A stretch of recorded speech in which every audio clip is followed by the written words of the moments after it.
Hello friends, today Corduroy and Snuggles will be sharing a story with you called Corduroy Lost and Found by Don Freeman. One sunny Saturday afternoon, Lisa and her mother were riding the bus home from a shopping trip.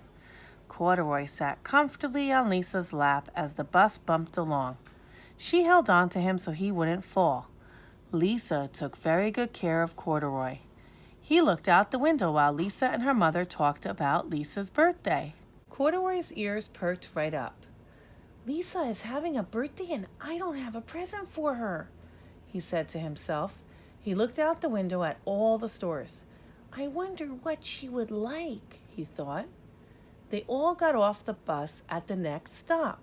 Lisa's mother rode the elevator up to their apartment, but Corduroy and Lisa liked to run up the stairs two at a time to see if they could get there first. That night, Corduroy lay awake long after Lisa fell asleep.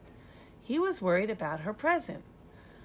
"I need to find something special," he decided. Very early the next morning, Corduroy slipped out of bed, tiptoed out of Lisa's room, and crept through the apartment. He opened the front door and stepped into the hallway. Just then, the elevator doors opened. "Maybe I'll find something for Lisa in here," said Corduroy as he looked in. Corduroy looked at the buttons on the wall. Each button had a number on it. "This is like a game," Corduroy said. "Lisa might like a game for her birthday." Corduroy climbed up on the stool and pressed a button. All at once, the doors closed and the elevator began to move up. "This is like a rocket ship," thought Corduroy. "Maybe Lisa would like to ride in a rocket ship for her birthday."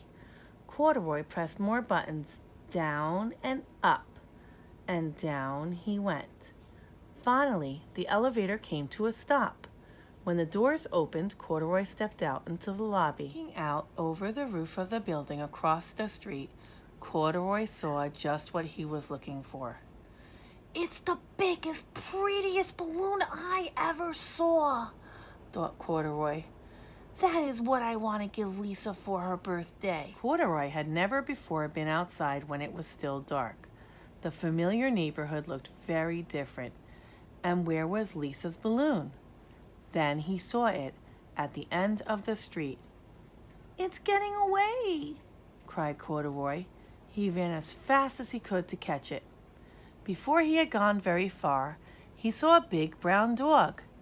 "Maybe Lisa would like a pet for her birthday," thought Corduroy. "Hello," he said to the dog. "Arf!" barked the dog, and it picked him up by the overalls and carried him down the street. When they got to the corner, a big noisy truck slowed down, and someone threw a tall stack of newspapers onto the sidewalk. The dog was so surprised that he dropped Corduroy on top of the papers. That is where Mr. Gonzalez, the owner of the newsstand, found Corduroy sitting all by himself. "Where in the world did you come from, mi amigo?" He put Corduroy up on a shelf. "I think someone must have dropped you. You look like a very special bear, and I bet they will be back for you. Until then, you can help me sell my papers." From up on the shelf, Corduroy could see everything that was going on. As people bought papers, Corduroy smiled shyly at them.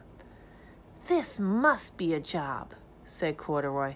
"I've always wanted a job." A woman stopped in front of the newsstand. "How much for the bear?" she asked. "Sorry, senora, this bear is not for sale. He is lost and is waiting to be found," said Mr. Gonzalez. Lost? Corduroy had never wanted to be lost. He thought about Lisa. He knew that she would be worried about him. Then Corduroy remembered the balloon. He had forgotten all about it. Where was it? Corduroy looked up and down the street. It wasn't as dark anymore, but he didn't see the beautiful balloon anywhere. Now he was sad and sleepy. He wanted to be home with Lisa. Corduroy fell asleep, thinking about balloons and home. He was just waking up when he heard a familiar voice. A very worried Lisa was asking Mr. Gonzalez if she could put up a sign she made for her lost bear. This is a very good picture, señorita, said Mr. Gonzalez. But you won't need this sign. Your bear is here with me. Mr. Gonzalez took Corduroy down from the shelf and gave him a lollipop. It looked just like the balloon he had wanted to give to Lisa. Muchas gracias, señor, said Lisa. Thank you for helping me, Corduroy, said Mr. Gonzalez. Adios! Corduroy and Lisa were so happy they ran all the way home and up the stairs, 2 at a time. Corduroy, I was so worried about you, said Lisa. The only thing I wanted for my birthday was to have my best friend back home with me. Lisa gave Corduroy a big hug. That's exactly what I wanted too, thought Corduroy, and he gave Lisa a birthday hug right back. The end. Thank you for sharing our story today with Corduroy and Snuggles.